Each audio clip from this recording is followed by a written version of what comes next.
வெள்ளிக்கிழமை பிரசங்கமாவது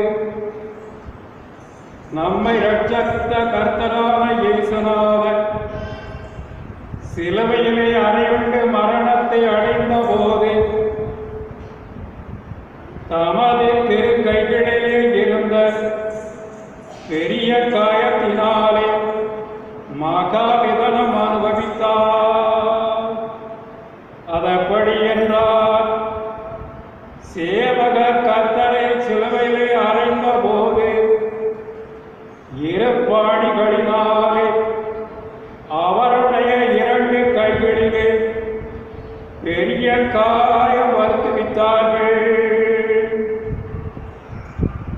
கைகளிலே அநேக நரம்புகளும் இரத்தத்தாரைகளும் இருந்ததனாலே அதிலே வருத்துவித்த காயத்தின் முகாந்திரமாக நரம்புகளும் இரத்தத்தாரைகளும் மறந்து போச்சு.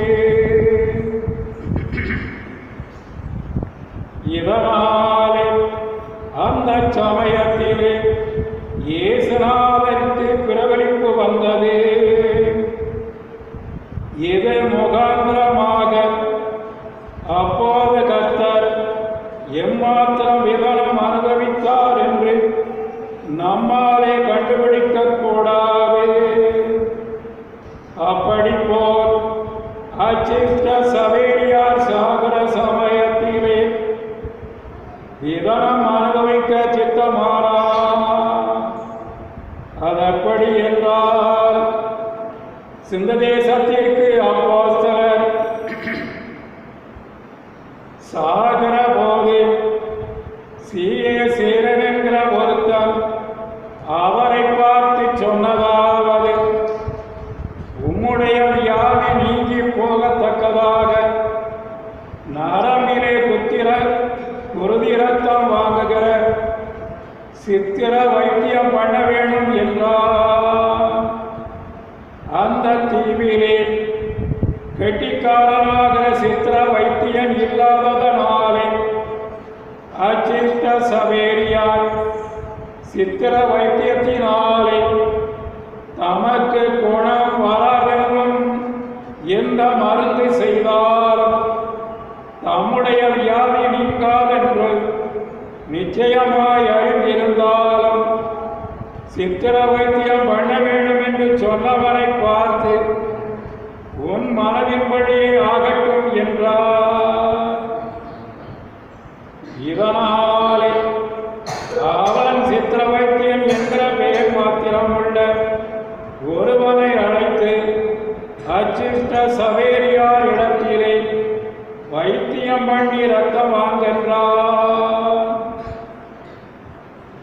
அந்த சித்திர வைத்தியன் தன்னுடைய தொழிலே கெட்டிக்காரனாக இல்லாததனாலே அச்சிஷ்ட திரு சவேரியாருடைய திருக்கையிலே எச்சரிக்கையில்லாமல் கீறினதனால் அந்த கையிலே இருந்த நரம்புகளுக்கு கனமான மோசம் வந்தது.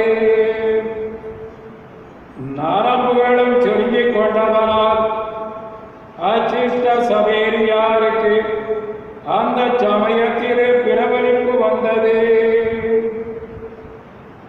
வைத்தியன் அது கண்டு பின்னைய வேறு கையிலே எச்சரிக்கையாக கீறினால் குணவன் வருமென்று கீற வேண்டும் என்றார்.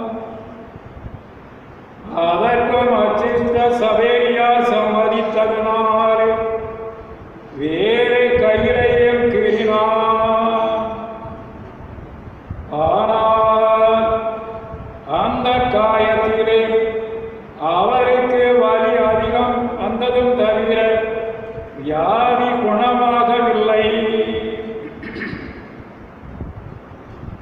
ஆகையால் அந்த 2 காயத்தினாலே சிந்த தேசத்தின் காந்தியானவர் சொல்லக்கூடாத விதம் அனுபவிக்கிற போது இந்த சித்திர வைத்தியன் பேரிலேயும் மற்றவர்கள் பேரிலேயும் ஒன்றும் முறைப்படாமல் மகா பொறுமையோடு இருந்து தம்முடைய கெட்ட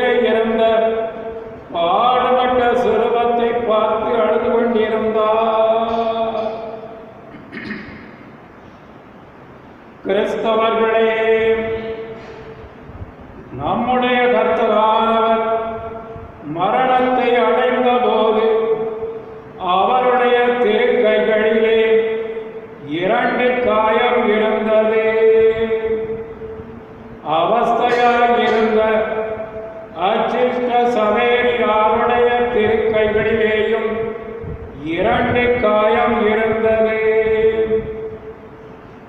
அந்த திருக்காயத்திலே வெகு ரத்தம் புறப்பட்டது.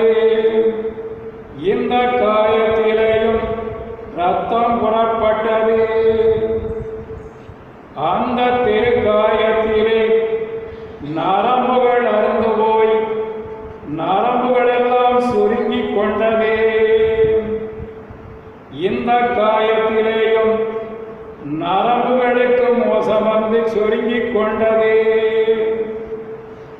அந்த திருக்காயத்திலே ஆண்டவருக்கு பிறவரிப்பு வந்து வாக்குப்பட்டாத கஸ்தி அனுபவித்தார். இந்த காயத்தினாலே அச்சிஷ்ட சவேரியாருக்கு பிறவரிப்பு வந்து வெகு விதனம் அனுபவித்தார். இயேசுநாதர் அந்த காயத்தினாலே சொல்லக்கூடாத கஸ்தி அனுபவித்தாலும் எல்லாம் பொறுமையை பார்க்க அதிக பொறுமையாய் இருந்தார். சிந்து தேசத்தின் அப்போஸ்தலரானவர் இந்த காயத்தினாலே மகாவிதனம் அனுபவித்தாலும் மிகுந்த பொறுமையோடு இருந்தார். கிறிஸ்தவர்களே, நீங்கள் இப்போது கேட்ட பிரசங்கத்திலே விசேஷமாய் 3 ஞான பிரயாசனம் அடைய வேணும். முந்த இயேசுநாதர் மரணத்தை அடைந்த பிரகாரத்திற்கு அச்சிஷ்ட சவேரியார் மரணத்தை அடைந்தார் என்று இந்த பிரசங்கத்தை கொண்டு நீங்கள் ஒத்துக்கொள்கிறதும் அல்லாமல் அப்படிப்பட்ட பாக்கியம் சிந்த தேசத்தின் அப்போஸ்தலருக்கு வந்ததனாலே நீங்கள் ஆண்டவரை தோசனம் பண்ண வேண்டும்.